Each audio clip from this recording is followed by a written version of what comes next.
farkon faɗina sai kiyaye min mamaya.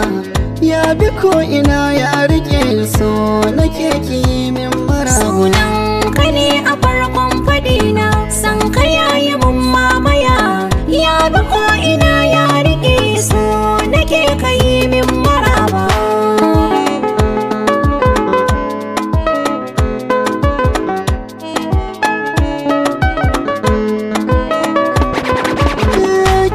Ke bidar yan gani a kowace safiya lafiya. Daga yawan tunanin ki ne ya sadu yanzu na yi dan wuya. Ba ke ina ne zan saka kaina a cikin gidan duniya. Sannu ba ta hana aje ke nake yi wa magiya. Ko ido biyu ko da an gaje ni garin masoyi can zanaje. Bana raina mai so na ko ina yake shi zana yi wa maraba.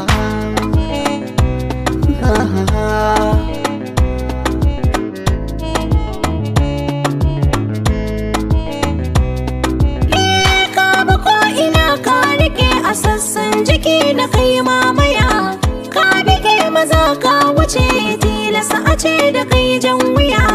Masu magana su suke fada wani bai gwajin ya iya. Masu raina so ba su da kama kai na sa cikin zuciya. Kai kadai a gona na karrama, komai na wagonka na sallama. Ko ina ka kai ni ina faɗin rayuwa da kai ba ni fargaba.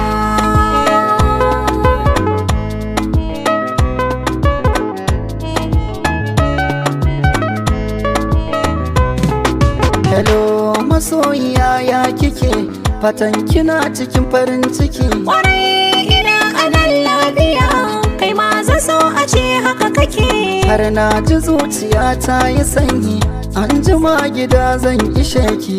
Babu matsala amma ya nake jin kamar da mata kusan ka. A kanwata ce da kawayenta ne, kin ganni nan ma daka. To karka fito sai in sun tafi dan bana bukatar su ganka.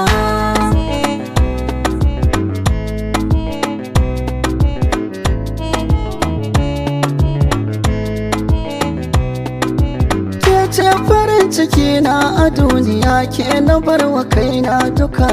Na aminta kai za ka zama uban ƴaƴana mu dan mai maka. So nake ki min maraba, Na daɗe da yin marhaba. zana damu duk ran da babu ke. Ni ma ba a gane